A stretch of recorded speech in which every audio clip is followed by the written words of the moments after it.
Hello and welcome to our news show and to a new episode of Satoshi Real World News versus the world news out there. So let's talk about what blockchain technology and cryptocurrencies can change for the world and what actually is happening in the world, and maybe is there any chance to get a consensus where we change our politics today into a consensus-based system. Topics we have to discuss and world news we have to discuss, and let's start with one of the hottest topics in the US today after the first death of a guy who get corona is the hot topic of the world, and it is seamless to say that it is a huge fake news, and it is not that danger people might think. So even if you like Trump or you do not like Trump, if he is going to underscore this topic, he is for real. Because a new study shows that if you look worldwide how many people are in quarantine about that virus, we are talking about 0.086% of Italy's population. Why Italy's population? Italy is in Europe, for example. That's what China is for corona. So if you think worldwide only 0.087 people in quarantine and we have 7 billion people, what do you expect from that coronavirus to become a pandemic? Nothing.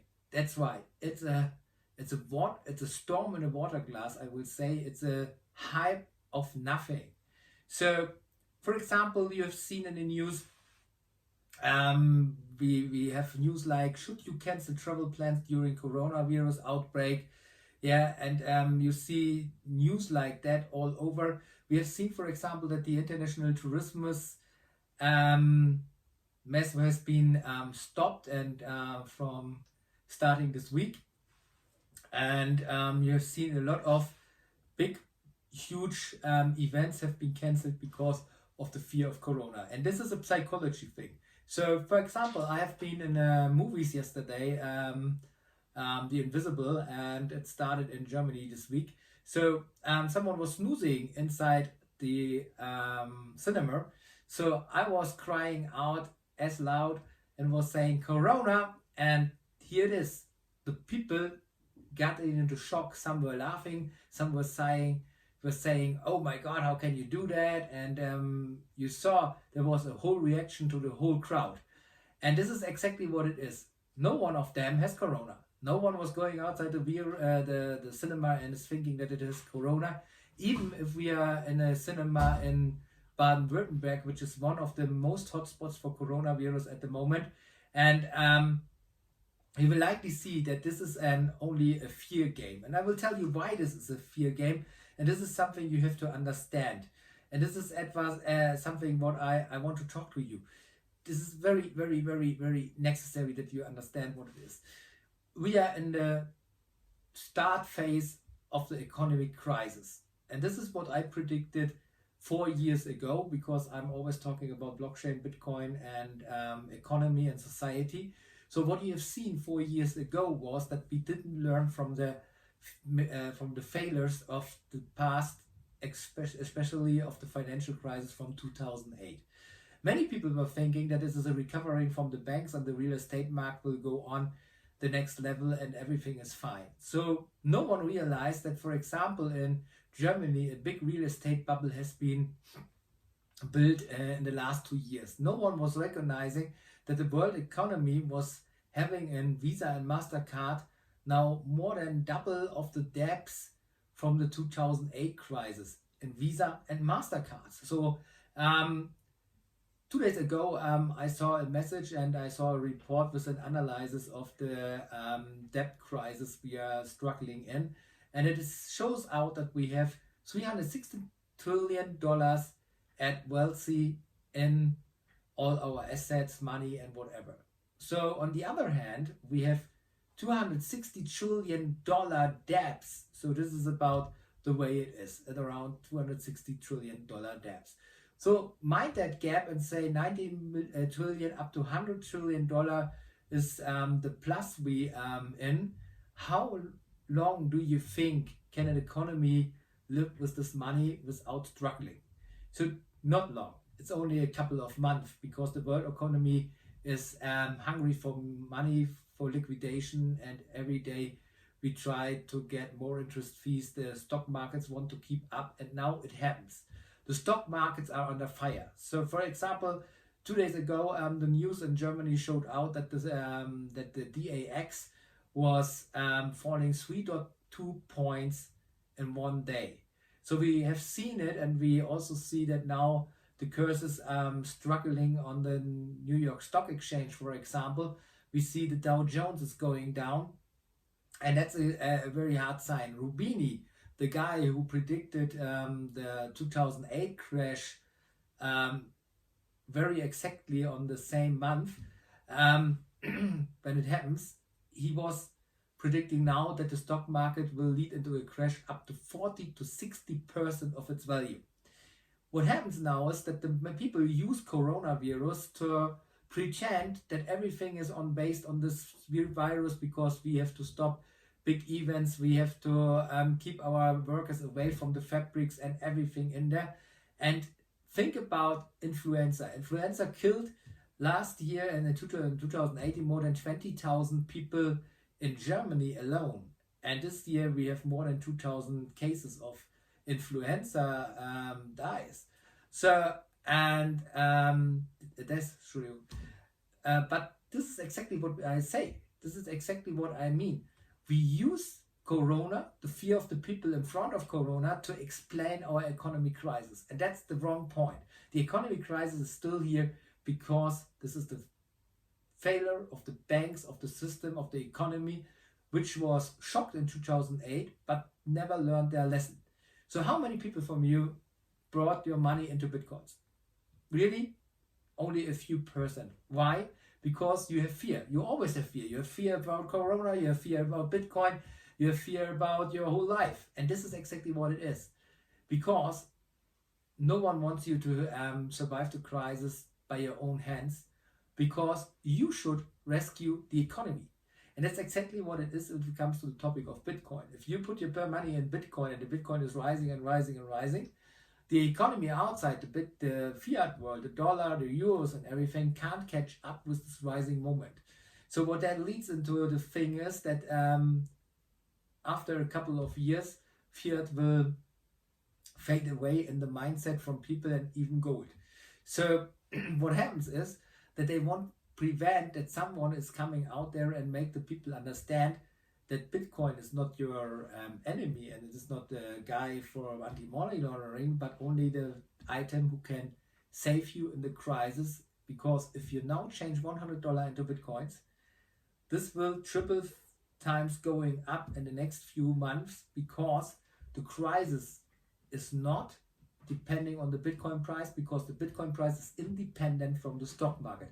A lot of economics try to bind the Bitcoin price on the stock market, but if we see on the long-term charts, there is no similarity in both trends. Sometimes you see that the Bitcoin price is going down with the stock market, and sometimes you see it's going up. That's because of diversification. That means traders always in bad times invest in stock markets and in cryptocurrencies, and on the other hand, if one market is going up and another is down, they sell their assets, for example, stock market against Bitcoins, and vice versa. So this is exactly how our economy is working. In this moment, you see that the price line and the price index is going the same. But as we see from the history, always when it comes to trouble, Bitcoin was not going the same way like dollar has done before. So even not the stock market. So it's coming up in a harder and higher price. So we can expect from this crisis that this hits the economy very hard. You see, in China they have problems with the economy. In Europe they have problems with the economy. All over the world now they have economy problems. And if it is not enough, you see that it comes over to the war, for example. You have seen, for example, that Erdogan was starting war in Syria. So he was going after the USSR, still the Soviets, coming and bombed some Turkish people, and they go for Syria now. And the reason why they go for Syria is not that way that they go for Syria because they want to bomb Syria and want to go against the IS in the first row. They started an invasion to Syria a couple of weeks ago, and they want to destroy the Kurds. So the Kurds are Turkish people from the beginning, and they are 40 million people and want to become separate from the Turkish. And if it comes to the fight against the IS, they were very successful in that. So they hope that they get an own landmark in between Syria, Turkey, and Pakistan, for example. So, but that never happens, and the people do not go there. And so Erdogan is willed to kill Kurds. So he has a hard anger of them for some reasons, and that's what exactly happens here. This is a war on two fronts. So on the other hand, and that's what we maybe have seen, is that that he also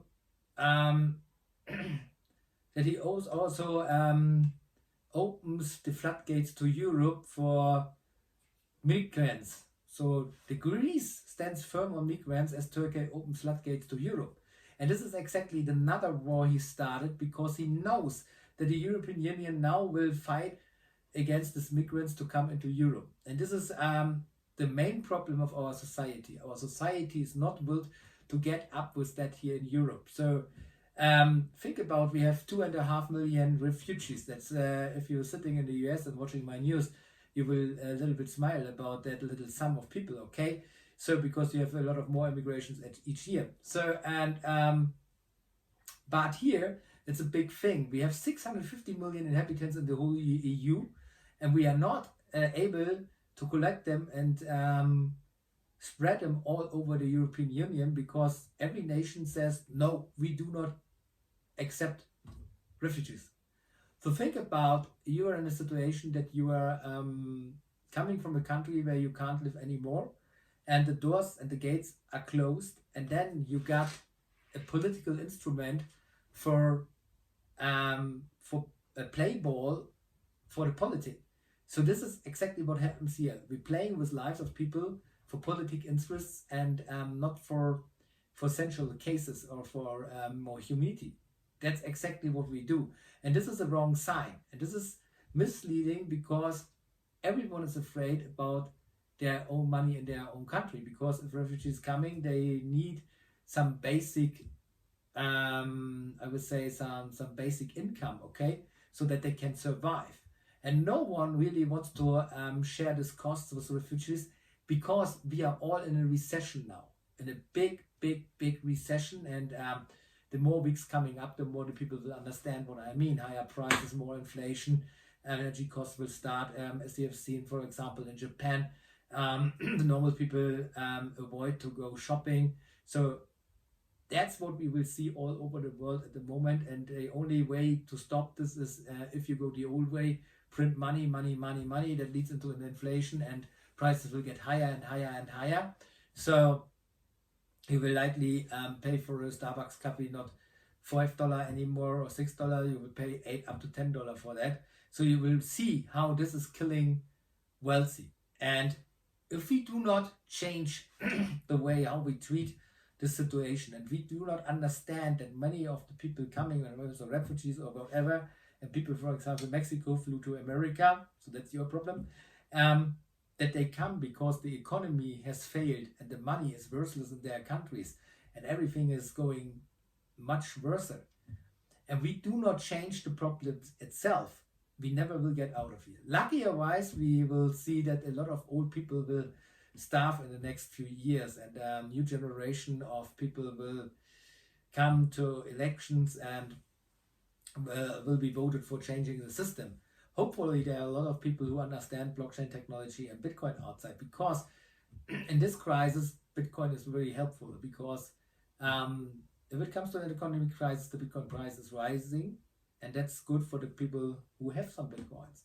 And what I always say is that we had all the KYC rules, and that locks people out from accessing Bitcoins in South America, for example, in regions where you can't do KYC. And this is a hard thing. Everyone is talking about how can we do remittance, how can we help the third world to get into a banking system, but no one is really will to accept that there are regions where KYC is not working because there is no fixed address, there's lack of information about the person we can't access, but we can bring it into the Bitcoin system, for example, for free.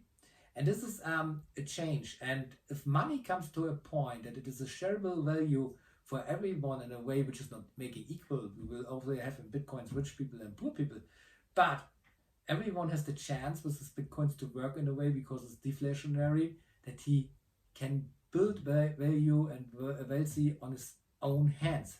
And that's the necessary thing to understand. So this is the world we want to live in.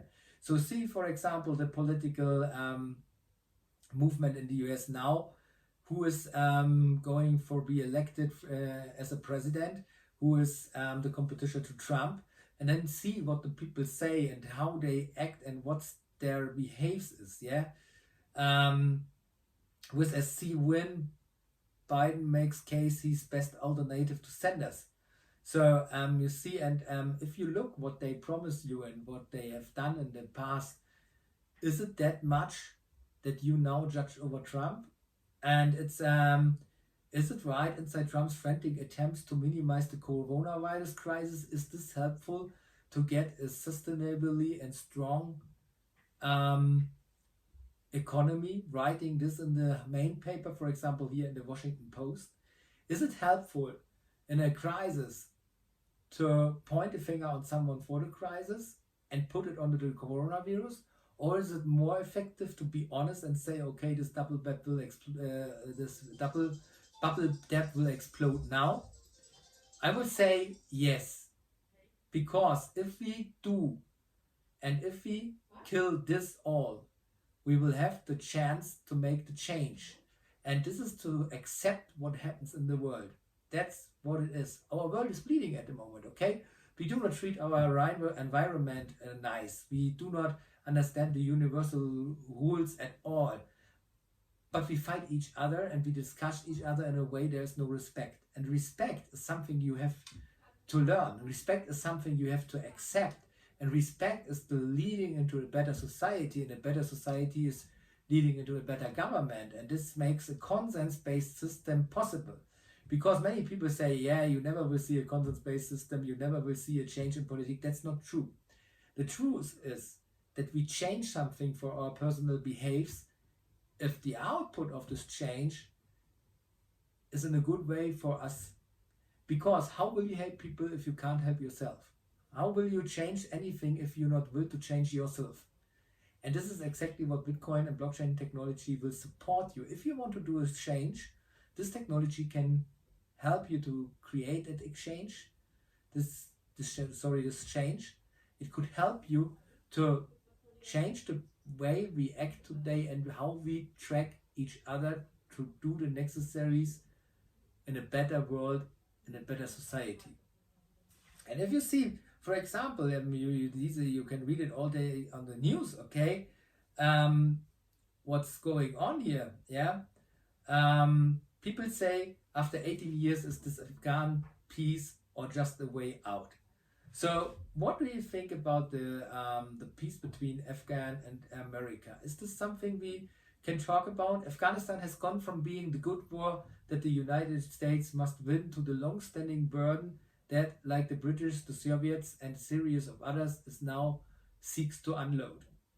So, President Trump has left no doubt that his first priority in Afghanistan is peace treaty that would enable him to claim that he is fulfilling his vow to withdraw American troops. Okay, that's the thing. Okay, that is one thing. So, is it a real risk for Trump? No, I do not think. Because if people want to make war, and if people want to start war in a time where information is not accessible, they do it. They do not think about it. They go the emotional way, okay? And that's exactly what happens here. So technology like blockchain and Bitcoin can, sorry, Corona, technology like Bitcoin and other can help us to track our supply in all of these wars and in the news, what happens there. Because if we know, and I repeat it, if we know exactly why we have argued, because we know how the chain was coming to the point that we have an argue, what was the chain reaction before, who said something that leads us into this situation, or where did an acting started all this misinformation or right information, whatever. If we're able to track this, and that's what we will do with Internet of Things, that's what we will do with blockchain technology. If we are will to do this, we have the situation that we can change the world in a better way, because there is no war, there is no reason, because we can discuss it on a higher point of view. We can decide to change the governments inside these countries. We have 50% of the people not living in freedom today. They are some kind of human slaves to their government. So what I will say is, all the things we see now, the economy crisis and everything, is the chance for you to change your point of view and change your life. And this is exactly what you have to accept. There is no time frame in the future, and there was no time frame in the past where you had the access to your own money via Bitcoin, or the access to all the data via DLT structure or whatever we want to create. It is once in the time of the human beings the best chance to make a change now. Because see what happens to our environment. Look what we have. We use more resources than we can reforce it at the moment. That's exactly what happens in the world. And how will we manage all these big data if we do not track them? So we have to change into that. But we have to be careful that we do not track our own society in a way that it comes to a dictator who knows what everyone is doing at home and control the people with this technology and all in a totalitarian system. That's what we have to prevent. We have an, and that's what it is, we have a responsibility for ethic and moral in all this way. And also this is a good business, but it should be in the right way. And always human beings failed to keep up the right way. Think about Mandela. Mandela was going and was stopping the apartheid and everything, and then he was going in a big way, okay? So people follow him, everything changed, and today apartheid is still alive. And that's the question of a society which on the edge of a technology breakthrough. Can this technology, for example, stop apartheid? Can it change the way we treat people in respect? No. But it can support us with information if you do not respect different people and different cultures, because now we can watch and judge you for that. But that means that we create rules that allows us to judge people who going apart. And this needs also that consequence, the government is changing their mindsets.